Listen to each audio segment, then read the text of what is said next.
Hello students, welcome to my YouTube channel Sushma Rajgupta. Banking and insurance की series में आज हम करेंगे IRDA एक्ट 1999। चलिए शुरू करते हैं।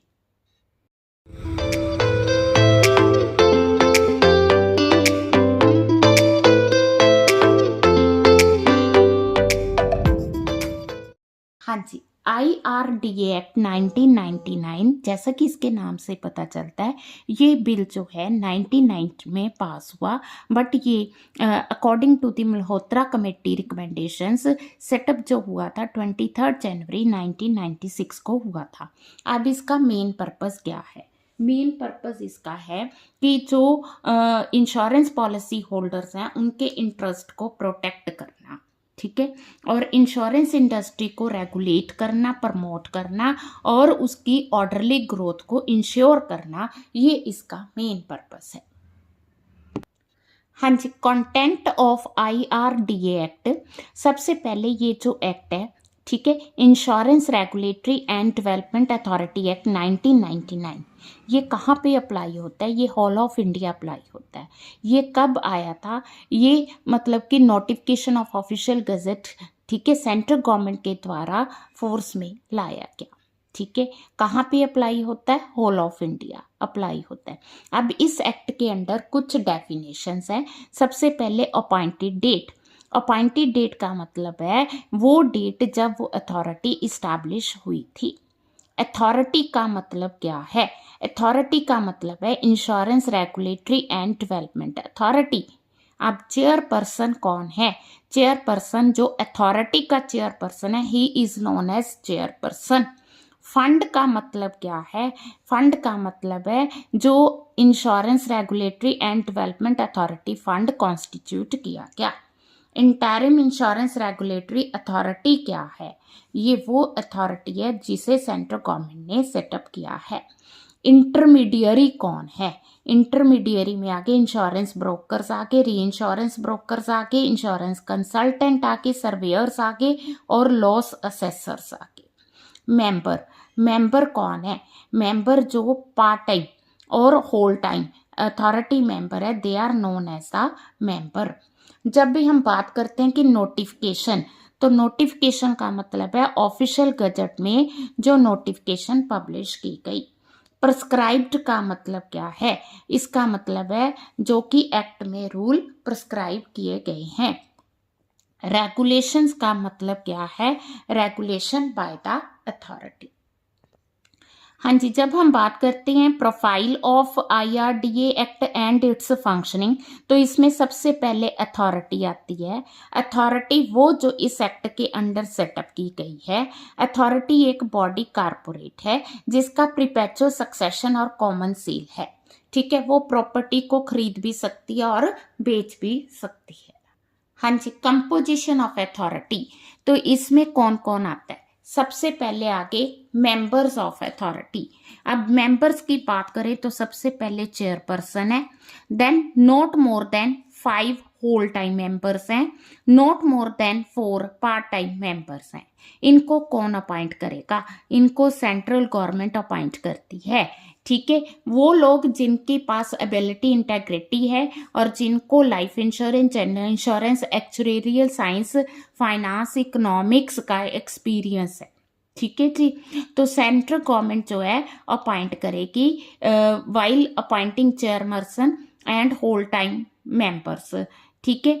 तो इनमें क्या होनी चाहिए? इनके पास ये सारी नॉलेज का होना जरूरी है। हाँ जी, अब इनका टेन्योर क्या होगा? जो चेयरपर्सन है, होल टाइम मेंबर्स हैं, उनका टेन्योर 5 साल का होगा। कब से? जब से उन्होंने ऑफिस लिया है, और वो री अपॉइंट भी हो सकते हैं, ठीक है जी। पर उनकी जो मैक्सिमम एज रखी गई है वो 65 ईयर्स है, ठीक है। तो देन वो कह रहा है कि कोई भी पर्सन पार्ट टाइम मेंबर जो है 5 साल से ज़्यादा ऑफिस होल्ड नहीं करेगा। अब उनको रिमूव कैसे करना है, ठीक है। तो कोई भी पर्सन, ठीक है, जो इंसॉल्वेंट हो गया वो इसका मेंबर नहीं रहेगा, या जो फिजिकली और मेंटली इनकैपेबल है, या किसी ने कोई ऑफेंस किया है या उसका कोई इंटरेस्ट है ना, फाइनेंशियल इंटरेस्ट है, ठीक है, या सो अब्यूज्ड हिज पोजीशन, ठीक, जहाँ उसने अपनी पोजीशन को मेंटेन नहीं किया properly, no such member shall be removed unless he has been given reasonable opportunity of being heard. जब तक हर एक मेंबर को सुनवाई का मौका नहीं दिया जाता तब तक उसको रिमूव भी नहीं किया जाएगा। अब सैलरी अलाउंसेस कितने होंगे? सैलरी अलाउंसेस जो भी हमने पे करने हैं वो जितने अकॉर्डिंग टू रूल प्रिस्क्राइब किए गए हैं उतने ही दिए जाएंगे, ठीक है। Restriction bar on future employment of the members.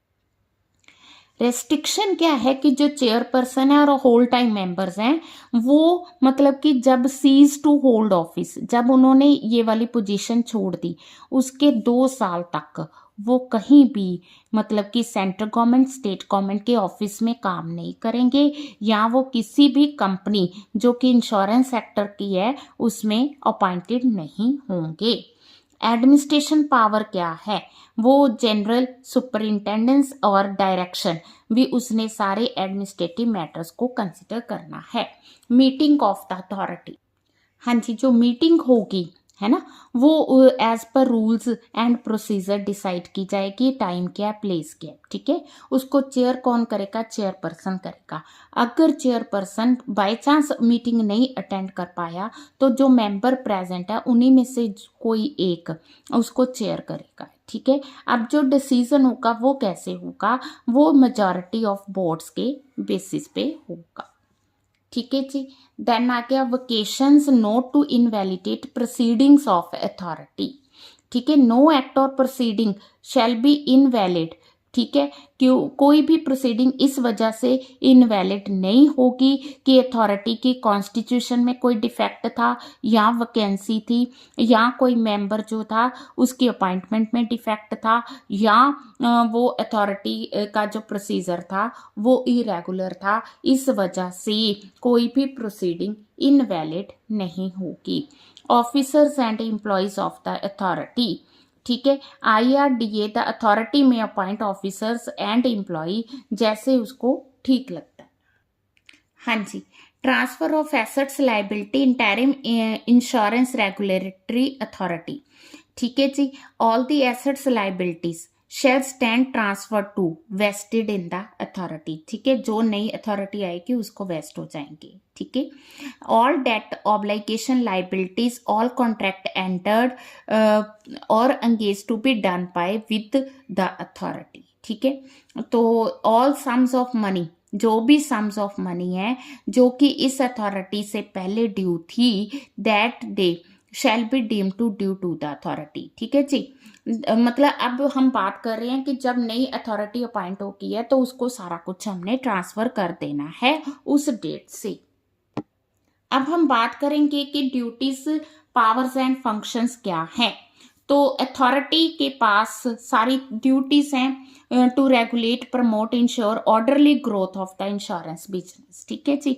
Powers and functions क्या है? सबसे पहले issue of certificate, issue of certificate of registration, renew, modify, withdraw, suspend, cancel such registration, ये इसके पास पावर्स है, हाँ जी। इसके अलावा पॉलिसी होल्डर्स के इंटरेस्ट को प्रोटेक्ट करना, ठीक है, ये भी पावर है अथॉरिटीज के पास। कोड ऑफ कंडक्ट क्या होगा ये बताना, ठीक है, जो सबने फॉलो करना है। एफिशिएंसी को प्रमोट करना, किस तरह से करना है उसके लिए गाइडलाइंस देना, ठीक है। कितनी हमने फीस चार्ज करनी है, ठीक है। वो किसी भी तरह की इंफॉर्मेशन कॉल कर सकते हैं, इंस्पेक्शन कर सकते हैं, इंक्वायरी कर सकते हैं फ्रॉम द स्पोर्टिंग अथॉरिटी। इसके अलावा वो कंट्रोल और रेगुलेट कर सकते हैं rate, advantage, terms and conditions. इसके अलावा बुक्स ऑफ अकाउंट्स को मेंटेन करना एंड देन अदर रेगुलेशंस में आ गया regulate investment of the funds, भी कहाँ पे उन्होंने फंड को इन्वेस्ट किया है, मार्जिन ऑफ सॉल्वेंसी किस तरह से मेंटेन करना है, किस तरह से डिस्प्यूट्स को सॉल्व करना है, ठीक है। टैरिफ एडवाइजरी कमेटी की फंक्शनिंग को सुपरवाइज करना, ठीक है। Specifying percentage of premium of income, कितनी उनकी प्रीमियम ऑफ इनकम है, percentage of life insurance business कितना उन्होंने मतलब कि अंडरटेक करना है, इसके अलावा जो भी उनके पास पावर्स है। हाँ जी, नेक्स्ट हमारा पॉइंट है grant by central government. Central government में after due appropriation made by the parliament in this behalf authority की ग्रांट्स को वो यूटिलाइज कर सकती है। सबसे पहले उसके लिए वो फंड क्रिएट करती है, ठीक है। उस फंड में जितनी भी गवर्नमेंट ग्रांट है, फीस है, चार्जेस है, जो भी अथॉरिटी को रिसीव हुआ है वो सब ट्रांसफर किए जाएंगे। हाँ जी, नेक्स्ट जो भी अथॉरिटी को किसी भी सोर्स से, है ना, सेंट्रल गवर्नमेंट के सोर्स से कोई सम रिसीव हुई है वो भी ऐड की जाएगी। Percentage of prescribed premium income भी इस फंड में ट्रांसफर की जाएगी। अब ये जो फंड है इसको यूटिलाइज यहाँ पे करना है, जो भी हमने अपनी एम्प्लॉयज को सैलरी अलाउंसेस रेम्यूनरेशन पे करना है या किसी भी तरह का खर्चा पे करना है। देन आगे अकाउंट्स एंड ऑडिट। अथॉरिटी जो है प्रॉपर अकाउंट्स मेंटेन करेगी, रिकॉर्ड रखेगी, एनुअल स्टेटमेंट तैयार करेगी, ठीक है, उस फॉर्म में तैयार करेगी जो कि सेंट्रल गवर्नमेंट ने प्रोवाइड किया है, ठीक है। अब ये जो ऑडिट है, ये जो अकाउंट्स है, इनको फिर ऑडिट किया जाएगा। कौन करेगा? Controller and auditor general of India इनको ऑडिट करेगा, ठीक है। देन उसके जो भी ऑडिट होंगे, ठीक है, ऑडिट करेगा and shall have the right to demand. वो किसी भी तरह की बुक्स की डिमांड कर सकता है, वॉचेस की डिमांड कर सकता है, किसी भी तरह का पेपर डिमांड कर सकता है।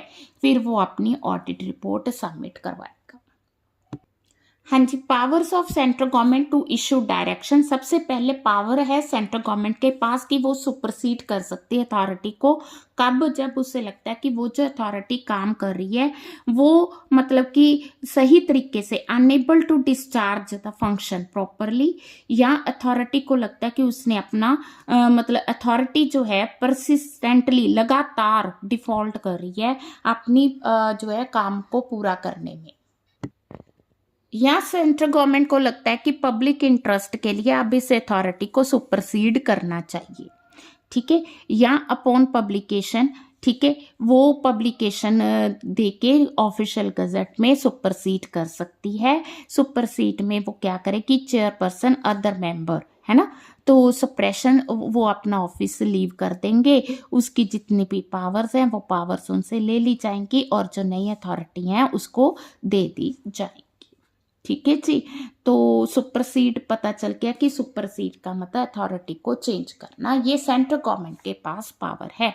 Furnishing of returns to central government. अब अथॉरिटी जो है सेंट्रल गवर्नमेंट को टाइम टू टाइम क्या करेगी? रिटर्न्स जो है सबमिट करवाएगी, ठीक है। तो रिटर्न्स होगी, स्टेटमेंट होगी, जो भी पर्टिकुलर्स हैं। Then chairperson, member, officer, other employees, वो है of the authority to be public servant, ठीक है। ये जो लोग काम कर रहे हैं, अथॉरिटी में काम कर रहे हैं, ये क्या माने जाएंगे? पब्लिक सर्वेंट ही माने जाएंगे। Then protection of action taken in good faith, ठीक है। वो कहता है कि अगर कोई भी एक्शन लिया जाता है सेंट्रल गवर्नमेंट के द्वारा लिया जाता है, गुड फेथ में लिया जाता है, तो ये गलत नहीं माना जाएगा, ठीक है जी। Delegation of power. अथॉरिटी जो है अपनी पावर्स को डेलीगेट कर सकती है। Authority by general special order in writing delegate to the chairperson और एनी अदर मेंबर, ठीक है, तो वो अपनी पावर्स कर सकती है। अथॉरिटी में आल्सो फॉर्म कमेटीज, वो मेंबर्स की कमेटी तैयार कर सकती है। Power to make rules. Central government के पास पावर है कि टाइम टू टाइम रूल्स बना सकती है, ठीक है। देन वो कहता है इसके अलावा वो क्या कर सकती है? सैलरी अलाउंसेस कितने पे करने हैं उसकी टर्म्स एंड कंडीशन डिसाइड कर सकती है। पार्ट टाइम मेंबर्स को कितने अलाउंसेस पे करने हैं, कुछ भी पावर्स जो कि अथॉरिटी को लगता है अंडर सेक्शन 2 सेक्शन 14, ठीक है जी। Then form of annual statement क्या होगा, फॉर्म एंड मैनर, है ना, टाइम ऑफ रिटर्न क्या होगा। तो ये जो रूटीन की चीज़ें हैं उसके लिए central government time to time rule बना सकती है और उसे जो ऑफिशियल गजट में पब्लिश करवा सकती है, देन आ गया establishment of insurance advisory committee. इसके अलावा इंश्योरेंस एडवाइजरी कमेटी को सेटअप किया जा सकता है। ठीक है, तो इसमें क्या होगा, नॉट मोर देन 25 मेंबर्स, मतलब 25 मेंबर्स तक हो सकते, उससे ज़्यादा नहीं हो सकते। एक्सक्लूडिंग, ये लोग नहीं होंगे एक्स ऑफिस मेंबर, ठीक है, जो for represent the interest of commerce, industry, transport, agriculture, इससे रिलेटेड लोग नहीं होंगे। Chairperson member of the authority shall be ex officio chairperson member of the insurance advisory committee. ये जो कमेटी है ये अपने मेंबर्स को एडवाइज करने के लिए सेटअप की जाएगी। ठीक है जी। अब power to make regulation, authority के पास पावर है कि वो इंश्योरेंस एडवाइजरी कमेटी के साथ कंसल्ट करके क्या कर सकती है, रेगुलेशंस तैयार कर सकती है। ठीक है जी, जिसमें वो डिसाइड करेंगे time and place of the meeting of the authority, transactions of business at its meeting, terms and other condition, services of the officer employees, powers and functions delegate to the committee, तो ये उसमें decide किया जाएगा। Rules and regulation to be laid before parliament. अब हमने जो भी rules and regulations बनाने हैं उसके लिए टाइम बताया है कि उसके लिए एक सेशन होगा। ठीक है, टोटल पीरियड 30 डेज। ठीक है, 30 डेज में एक सेशन होगा और इन 2 और मोर सक्सेसिव सेशन। ठीक है जी, तो उसमें ये रूल्स एंड रेगुलेशन बनाए जाएंगे। Houses agree in making modification regulations, जब वो एग्री करेंगे देन रूल जो है वो प्रिवेल करेगा। ठीक है, application of other laws not bear the provision shall not in addition and not in derogation of the provisions other law for the time in force. Power to remove difficulties, अगर किसी भी तरह की provisions को apply करने में government को difficulty आती है, ठीक है, तो एवरी ऑर्डर सच प्रोविजन नोट, जहाँ उनको लगता है कि ये प्रोविजन जो है कंसिस्टेंट नहीं है, देन ये ऑर्डर नहीं पास किया जाएगा। Every order made shall be laid as soon as possible.